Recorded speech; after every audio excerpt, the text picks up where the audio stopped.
I'm going to let you hear a Ghanaian representative take questions concerning the recent UN decision concerning the transatlantic slave trade.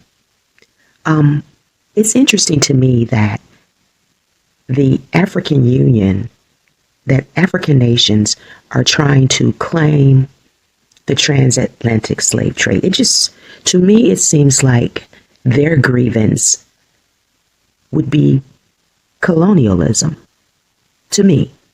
But I'll let you hear him. Just let me just say the United States voted no. Europe voted no. I'm not surprised by the vote of no.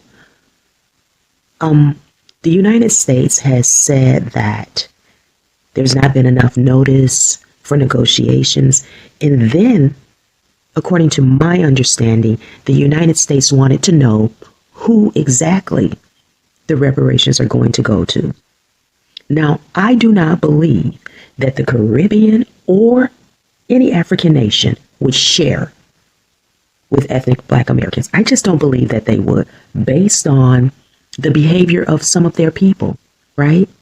I just don't believe they would. I think that Africa needs to do a lot of different things, and they need a whole new culture just amongst their people in order to share, if you will.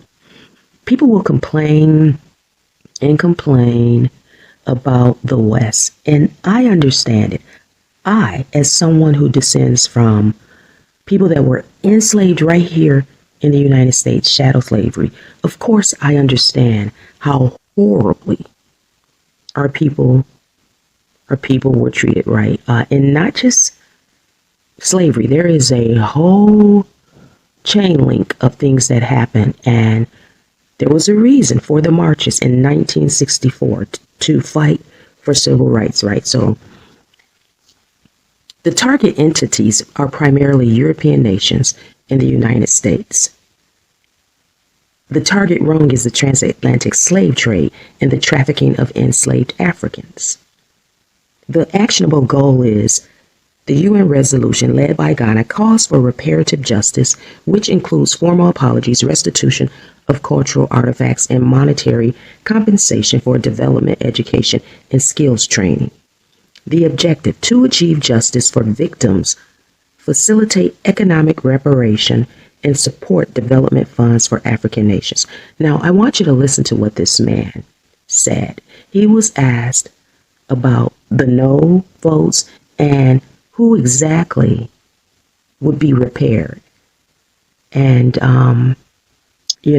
I just think his answer is interesting. Check it out. Social Nerve. We have, in this resolution, talked about frameworks which are put in place that would take care of the consequences. We all know that the consequences of the transatlantic slave trade has been the lack of opportunity, discrimination, the degradation of people of color.